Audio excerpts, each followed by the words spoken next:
जगत गुरु सनातन तो सहधर्म की बात करता है, साथ रहने की बात करता है, प्रेम की बात करता है। हमारे देश संविधान से चलता है और संविधान सबको अपने धर्मों का पालन करने की भी स्वतंत्रता देता है। सबको अपने धर्म के पालन की स्वतंत्रता है, पर किसी के धर्म को नष्ट करके किसी को पालन करने की स्वतंत्रता नहीं है। चंद्रमा को उदित होने की स्वतंत्रता है, पर तारागणों को नष्ट करके उदित होने की चंद्रमा को स्वतंत्रता नहीं दे सकती। रहीमन राज सराहिए सुषम सुखद जो होए, कहा बापुरो भानु जो तपो तरियन खोए। तुम स्वयं जियो पर हमको भी जीने दो, हमको भी जीने का अधिकार है कि नहीं? मेरे साथ 5 संपादक भी हैं, आप में से कोई सवाल अगर। आपने एक महत्वपूर्ण बात अभी कही, वैसे तो सारी बातें महत्वपूर्ण हैं, कि जो हमारा है वो हमारा ही रहेगा और हमें मिलना चाहिए। वो यदस्मदीयम नहीं तत्परेशम। तो मैं आ रहा हूँ। तो अभी हमारे इतने लंबे इतिहास में कई ऐसी चीज़ें जहाँ पर कई ऐसे धर्मस्थल भी हैं जहाँ पर अलग विविध धर्मों का प्रभुत्व रहा है और उनके भवन बनते गिरते बदलते रहे हैं। दूसरी बात कि हम केवल अतीत में जिएंगे, जो अतीत में था उसका हमने नहीं, एक आज बदला लेंगे, ऐसा है या भविष्य बनाएंगे। ऐसा है जी, आप यान तो देखते ही होंगे।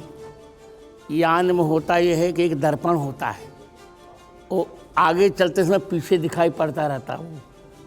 तो हम अतीत से प्रेरणा लेकर वर्तमान का सर्जन कर सकें। आपने बहुत अच्छा उदाहरण दिया। आपने बहुत अच्छा उदाहरण दिया। चूँकि मैं गाड़ी चलाता हूँ, यहाँ सभी चलाने वाले लोग हैं। मैं तो अगर बैठता हूँ गाड़ी पर, चलाता नहीं। जी। तो अगर हम सामने की स्क्रीन से अपनी शीशे से आँख हटा ले और केवल पीछे वाले शीशे पे देखते रहे तो निश्चित ही दुर्घटना होगी। इससे अतीत से प्रेरणा लेकर वर्तमान का सर्जन करना ही भारतीय इतिहास की प्रश्रिमर परंपरा है। अंशुमन जी। आचार्य जी, मेरा प्रश्न जहां राहुल जी ने छोड़ा उससे थोड़ा सा और गहरा है। दुनिया के सारे धर्मों का इतिहास भयानक जघन्यताओं का इतिहास है, और अगर आप धर्म के इतिहास में जाएं तो शायद कोई भी ऐसी जघन्यता नहीं जो धर्म के दायरे में नहीं की गई हो और उसके बाद उसे अन्याय संगत धर्म ने ही ठहराया है। अब जब हम आज धर्म की बिल्कुल नई व्याख्याओं में खड़े हैं तो धर्म के नाम पर जायज क्या क्या है और नाजायज क्या क्या है, जो क्या उचित है और क्या अनुचित है, ये विवेक अब आज के संविधान के संबंध में क्या है? मुझे कहने दिया जाए, जहां अंग्रेजी में शुड लगता हो या उड लगता हो, जो करना चाहिए वही धर्म है, जो नहीं करना चाहिए वही अधर्म है। तो मैं तो कहूँगा कि अपने कर्तव्यों का, चाहे वे कर्तव्य परिवार से विहित हो दिए प्राप्त हों या समाज से या राष्ट्र से, अपने कर्तव्यों का निष्ठापूर्वक निर्वहन करना ही सबसे बड़ा धर्म है और ईश्वर की सबसे बड़ी पूजा है। मेरा प्रश्न आचार्य जी इसलिए था क्योंकि इतिहास के नाम पर बहुत कुछ आज वर्तमान में सही बताया जाता है, और इतिहास में बहुत सारी ऐसी चीज़ें भी हुई हैं, धर्मों के सारे धर्मों में हुई हैं, जो अब वर्तमान में प्रासंगिक नहीं हो सकती। मेरा प्रश्न ये था कि उस आधार पर अगर आप देखें तो संविधान सम्मत।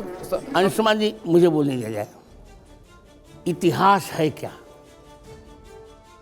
पर इस पर चर्चा तो हम करें। अतीत घटना को इतिहास नहीं कहते। धर्मार्थ काम मोक्षाणाम उपदेश समन्वितम पूर्ववृत्त कथोपितम इतिहासम प्रचक्षते।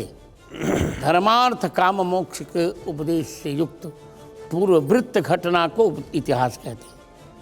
दुर्भाग्य है कि हमारा इतिहास अंग्रेजों ने बनाया, तो रामायण को प्रागैतिहासिक मान लिया गया, महाभारत को प्रागैतिहासिक मान लिया गया।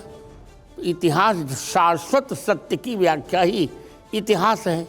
इतिहास, यह ऐसा था। इति माने इस प्रकार, ह माने निश्चय, आस माने था।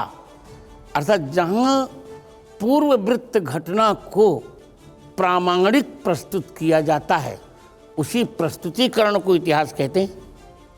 तो अब तक हमारे यहाँ धर्म के नाम पर जो हुआ, मैं तो मानता हूँ धर्म के नाम पर जघन्यता हुई नहीं, पंथ के नाम पर जघन्यताएं हुई।